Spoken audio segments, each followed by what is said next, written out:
Hello, this is Congresswoman Rosa DeLauro, representing Connecticut's 3rd Congressional District. Thank you to everyone at First Focus for continually pushing to put children and families front and center in federal policy and budget decisions. Let me also thank all of the advocates gathered there today for the rollout of this year's children's budget. Every year, First Focus shares their findings regarding the impact of the President's proposed budget on our nation's children. This annual report is a vital resource for many congressional offices in both parties. It documents exactly how children are treated in the overall budget. This is important work you are doing. We all know that promoting children's education, health, and overall well-being is not only essential to their futures, but also to the future of our country. So I want you to know that after years of disinvestment, it is time to restore American leadership. And that means investing in our future, our children. Their moment is now. That is why, as chair of the House Appropriations Committee and the chair of the Labor, Health, and Human Services and Education Subcommittee, I am proud that our House-passed bill includes opportunity with transformative investments in education, including record funding for high-poverty schools and students with disabilities, and strong increases for programs that expand access to post-secondary education.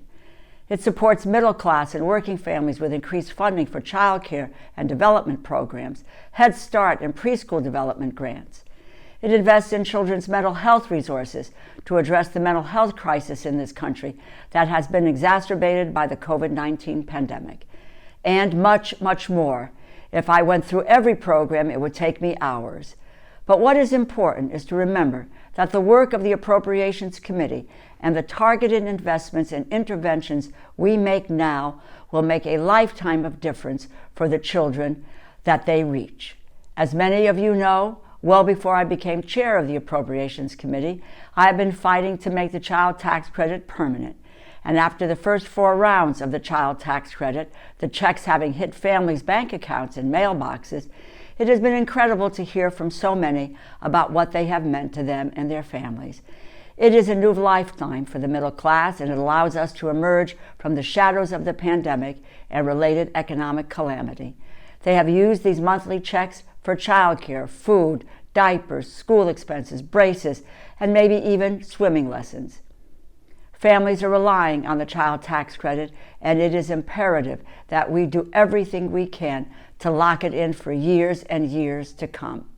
So thank you again for the work that all of you do to monitor and to give voice to children's needs. Thank you for providing a constant reminder to myself and my colleagues about the impact of our decisions on the lives of all of the children across this country. I am grateful to be your partner in this fight and look forward to continuing our work for years to come. Thank you.